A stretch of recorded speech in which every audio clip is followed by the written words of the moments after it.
आता परत आवाज दिला ना अजून 15 मिनिटं लागणार त्यांना.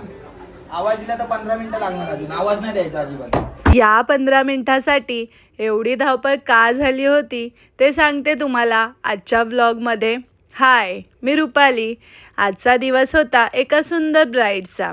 सकाळी 7 वाजता घरातून निघाले आणि 8 वाजता भांडुपला हॉलवर पोचले.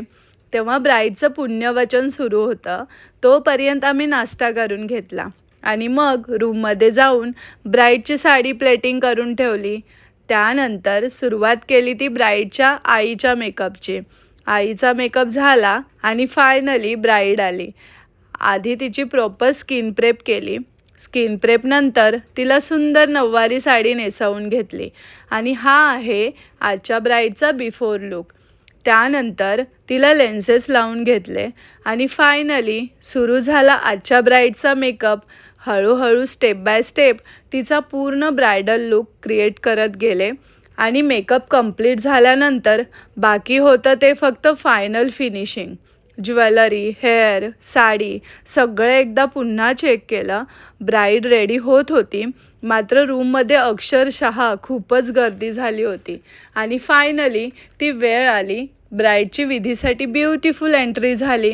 ब्राईड विधीसाठी गेल्यानंतर मला वेळ मिळाला तो तिच्या वहिनीचा मेकअप करण्यासाठी. तिची वहिनी आधीपासूनच खूप सुंदर होती आणि मेकअप झाल्यानंतर तर तिचा लुक अजूनच छान झाला आणि सगळ्यात स्पेशल म्हणजे त्यांनाही मेकअप खूप आवडला. इकडे आमचं काम सुरूच होतं आणि ब्राईडचे विधी कंप्लीट झाल्यानंतर ती बाहेर फोटोशूटसाठी गेली.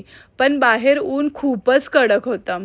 इतक्या कडक उन्हात ब्राईडने फोटोशूट केलं. फोटोशूट करून जेव्हा ती आत आली तेव्हा अर्थातच तिला खूपच स्वेट आला होता आणि आता मला करायचा होता रिसेप्शन लुक. रिसेप्शन चेंजसाठी वेळ खूप कमी होता, पण एक गोष्ट क्लिअर होती, रिसेप्शन लुकसुद्धा फ्रेश आणि फ्लॉलेस दिसलाच पाहिजे.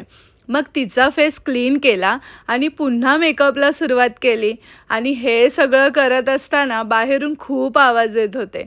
लोकांची ये जा सुरूच होती, त्यामुळे प्रेशर तर होताच.